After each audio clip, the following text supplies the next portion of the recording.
చెడు మీద మంచి సాధించిన విజయమే దీపావళి పండుగ అంతరార్థం. ఈ పండుగ రోజున ప్రతి ఇల్లు దీపాలతో కళకళ్లాడుతూ ఉంటుంది. అమావాస్య చీకటిని పారద్రోలే వెలుగుల వేడుకైన దీపావళి గురించి కొన్ని విషయాలు ఇప్పుడు తెలుసుకుందాం.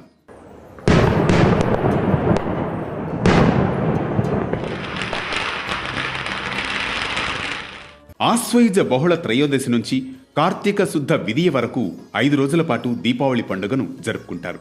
ఆశ్వయుజ మాసం అంటేనే విజయమాసం. అధర్మం మీద ధర్మం విజయకేతనం ఎగురవేసే మాసం ఇది. ఈ నెల శరన్నవరాత్రులతో ప్రారంభమవుతుంది. ఈ మాసంలోని తొలి 10 రోజులు జగజ్జనని నర్తించి మహిషాసుర సంహారం చేస్తే, మాసాంతంలో చతుర్దశి నాడు సత్యభామ సమేత శ్రీకృష్ణుడు నరకాసుర సంహారం చేసి విజయ దుందుభి మోగిస్తాడు. 2 రాక్షసుల సంహారంతో సర్వలోకాలు ఆనంద దీపాలు వెలిగించిన రోజీది. అంతేకాదు, రావణ సంహారానంతరం శ్రీరాముడు సతీ సమేతుడై దీపావళి నాడే అయోధ్యకు తిరిగి వచ్చాడు. ఈ సందర్భంగా అయోధ్య నగర ప్రజలందరూ దీపాల వరుసలతో సీతారాములకు స్వాగతం పలికారు. పంచపాండవులు అజ్ఞాతవాసం ముగించి హస్తినకు తిరిగి వచ్చింది కూడా ఈ దీపావళి రోజునే. వామనుడు బలిచక్రవర్తిని పాతాళానికి పంపించింది కూడా ఈ దీపావళి రోజునే. బలిచక్రవర్తి ఏడాదికి ఒక్కసారి అంటే దీపావళి రోజున భూమి మీదకు వచ్చి తన ప్రజలను తనివితీరా చూసుకుంటాడని నమ్మకం. అందుకే కేరళీయులు ఈ పండుగను బలి అమావాస్యగా జరుపుకుంటారు. ఇవన్నీ దాదాపు అందరికీ తెలిసిన కథలే. అయితే దీపావళి పండుగ రోజున శ్రీ మహాలక్ష్మి దేవిని పూజించడం వెనుక కూడా ఓ కథ ఉంది.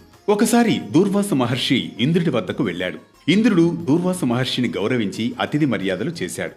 ఆ ఆతిథ్యానికి మెచ్చిన దూర్వాస మహర్షి తన తపశ్శక్తితో ఒక హారాన్ని సృష్టించి దాన్ని ఇంద్రుడికి బహుమతిగా ఇస్తాడు. ముల్లోకాలకు అధిపతినైన నాకు ఇలాంటి హారాలు ఒక లెక్కనా అనే అహంకారంతో ఇంద్రుడు ఆ హారాన్ని తన దగ్గర ఉన్న ఐరావతం మెడలో వేసేస్తాడు. ఆ ఐరావతం తన తొండంతో హారాన్ని లాగి కాలి కింద వేసుకుని తొక్కేస్తుంది.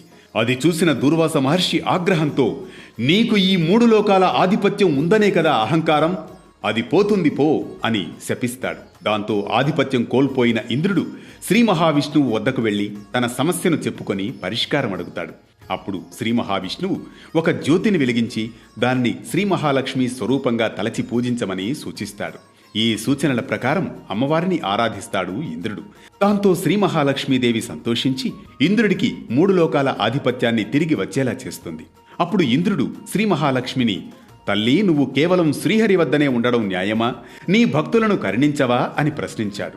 నన్ను త్రికరణ శుద్ధిగా ఆరాధించే భక్తులకు వారి వారి అభీష్టాలకు అనుగుణంగా విజయాన్ని కోరేవారికి విజయలక్ష్మిగా, విద్యార్థులకు విద్యాలక్ష్మిగా, ఐశ్వర్యాన్ని కోరి ఆరాధించే వారికి ధనలక్ష్మిగా, కోరికలు నెరవేర్చే వరలక్ష్మీదేవిగా అభయమిస్తాను అని అమ్మవారు ఇంద్రుడికి సమాధానమిస్తుంది.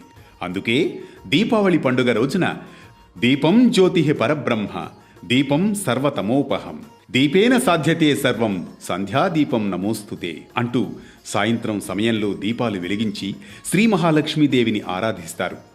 మీకు, మీ కుటుంబ సభ్యులకు దీపావళి శుభాకాంక్షలు.